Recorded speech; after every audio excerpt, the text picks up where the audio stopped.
भारतीय वायुसेना के इतिहास में ना 3 ऐसे मोड़ आए हैं जिन्होंने सब कुछ बदल कर रख दिया। और आज हम इन्हीं पलों को समझने वाले हैं, वो भी सीधे उस शख्स की जुबानी जो उस वक्त कमान संभाल रहे थे, पूर्व air chief marshal BS Dhanoa. तो चलिए उन्हीं के नजरिए से इन ऐतिहासिक घटनाओं को देखते हैं कि आखिर हुआ क्या था। सोचिए, ये शब्द खुद उस वक्त के एयर चीफ के हैं और ये 1999 के कारगिल युद्ध की एक ऐसी सच्चाई सामने लाते हैं जो हैरान कर देने वाली है। एक ऐसा वॉर जो बिल्कुल अचानक शुरू हुआ और जिसमें दांव पर सब कुछ लगा था। तो सबसे पहले चलते हैं 1999 कारगिल। ये वो दौर था जब सच कहें तो किसी को कुछ ठीक से पता ही नहीं था। जैसा कि धनोआ साहब बताते हैं, इंडियन एयरफोर्स को तो शुरुआत में बिल्कुल अंदाजा नहीं था कि दुश्मन की तैयारी किस लेवल की है। उन्हें लगा, अरे ये तो कुछ घुसपैठियों की हरकत होगी, लेकिन असल में ये एक बहुत बड़ा धोखा था। और इसी कंफ्यूजन में एक बड़ी त्रासदी की कहानी शुरू हो रही थी। और ये कहानी है 2 पायलटों की। सबसे पहले फ्लाइट लेफ्टिनेंट नचिकेता। वो बटालिक सेक्टर में हमला कर रहे थे कि अचानक बहुत ज्यादा ऊंचाई पर उनके जेट का इंजन बंद हो गया। उन्हें इजेक्ट करना पड़ा। अब उनके साथी स्क्वाड्रन लीडर अजय आहूजा। उन्हें वार्निंग मिली थी कि दुश्मन की मिसाइलें एक्टिव हैं, लेकिन फिर भी वो अपने साथी को ढूंढने निकल पड़े। और यहीं उनकी ये बहादुरी एक ट्रेजेडी में बदल गई। उनके विमान पर भी हमला हुआ और वो पाकिस्तान अधिकृत कश्मीर में इजेक्ट हुए। जब स्क्वाड्रन लीडर आहूजा का पार्थिव शरीर भारत लौटा तो पोस्टमार्टम रिपोर्ट ने एक ऐसी सच्चाई सामने रखी जिसने सबको झकझोर कर रख दिया। उनकी मौत प्लेन क्रैश से नहीं हुई थी, वो जमीन पर सेफ लैंड कर चुके थे। उसके बाद उन्हें करीब से गोली मारी गई थी। ये युद्ध के नियमों का एक बहुत ही क्रूर और सीधा उल्लंघन था। कई साल बाद एयर चीफ मार्शल धनोआ ने एक पाकिस्तानी ऑफिसर से सीधा यही सवाल पूछा। उनका अंदाज एकदम साफ था, ठीक है, एक गोली मैं समझ सकता हूं, लेकिन उस दूसरी गोली का क्या? ये सिर्फ एक सवाल नहीं था, ये एक इल्जाम था। एक ऐसा इल्जाम जो स्क्वाड्रन लीडर आहूजा के साथ हुए क्रूरता को दिखाता है। और ये वो सवाल है जिसका जवाब आज तक नहीं मिला। चलिए अब कहानी में 20 साल आगे चलते हैं। साल 2019। कारगिल में हम डिफेंसिव थे, लेकिन अब वक्त था एक नई सोच का, एक नई रणनीति का। बालाकोट एयर स्ट्राइक सिर्फ एक हमला नहीं था, नहीं, ये भारत के जवाबी कार्रवाई की सोच में आए एक बहुत बड़े बदलाव का सिग्नल था।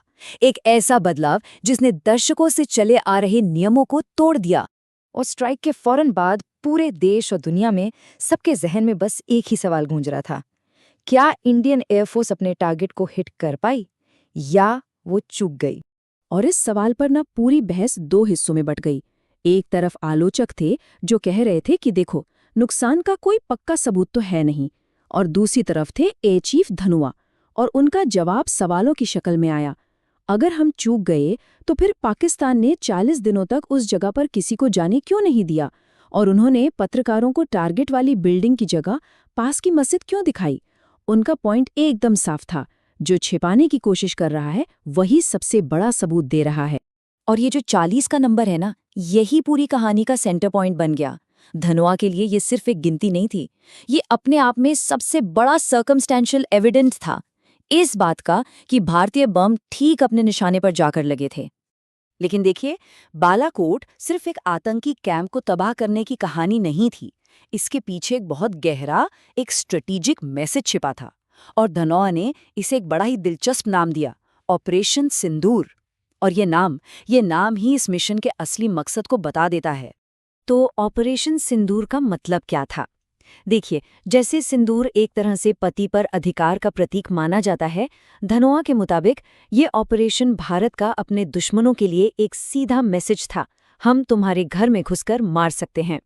ये सिर्फ एक बिल्डिंग गिराना नहीं था, ये एक ऐलान था कि अब कोई भी टारगेट इंडियन एयरफोर्स की पहुंच से बाहर नहीं है, कहीं भी। और कहानी यहीं खत्म नहीं हुई। बालाकोट स्ट्राइक के ठीक अगले ही दिन आसमान में एक ऐसी डॉग फाइट हुई, एक ऐसी जंग हुई जो इतिहास में दर्ज हो गई। ये कहानी थी इंसान और मशीन की, और इसके हीरो थे विंग कमांडर अभिनंदन वर्धमान। और यहाँ जो बात सबसे हैरान करने वाली थी वो थी इन 2 फाइटर जेट्स के बीच का फर्क। एक तरफ था हमारा अपग्रेड किया हुआ लेकिन फिर भी 1960s का MiG-21 बाइसन और दूसरी तरफ एक मॉडर्न बेहद सफिस्टिकेटेड अमेरिकन F-16। मतलब कागज पर देखें तो ये एक तरफा लड़ाई लग रही। तो जाहिर है सवाल तो उठना ही था और सबके मन में यही था कि जब हमारे पास बेहतर फाइटर जेट्स थे तो फिर एक मॉडर्न F-16 के खिलाफ एक पुराना MiG-21 क्यों भेजा गया। और इसका जवाब मिलता है एयर चीफ धनुआ की बातों में, जो हमें हवाई जंग की जमीनी हकीकत बताते हैं। देखिए, बात हमेशा बेस्ट प्लेन की नहीं होती, बात होती है उस वक्त कौन सा प्लेन अवेलेबल है। और उस समय श्रीनगर में फ्रंट लाइन पर सबसे पहले एक्शन लेने के लिए MiG-21 बाइसन्स ही तैयार खड़े थे। मिराज 2000 जैसे बेहतर जेट्स का अपग्रेड प्रोग्राम लेट चल रहा था। तो ये फैसला एक सोची समझी स्ट्रैटेजी से ज्यादा एक ऑपरेशनल मजबूरी थी, जो था उसे भेजना था। और यहाँ इंडियन एयरफोर्स का कॉन्फिडेंस देखने लायक था। उन्होंने अभिनंदन के पाकिस्तान से लौटने का इंतजार तक नहीं किया। नहीं, अपने रेडार डेटा और इलेक्ट्रॉनिक सिग्नल्स के आधार पर एयरफोर्स ने ये ऐलान तभी कर दिया था जब अभिनंदन दुश्मन की कैद में थे कि एक पाकिस्तानी F-16 को मार गिराया गया है। तो इन सभी घटनाओं को एक साथ देखने के बाद आखिर में एक बड़ा ही दिलचस्प किस्सा है, जो ये दिखाता है कि जंग की स्ट्रैटेजी सिर्फ मिलिट्री जनरल्स के कमरों में नहीं बनती। चलिए सुनते हैं बालाकोट की प्लानिंग से जुड़ा धनुआ का एक आखिरी खुलासा, जो स्ट्रैटेजी और मौसम के एक अजीब से कनेक्शन को दिखाता है। ये एक बहुत ही अनोखी जानकारी है जो दिखाती है कि हाईएस्ट लेवल पर किस तरह की बातें हो रही थी।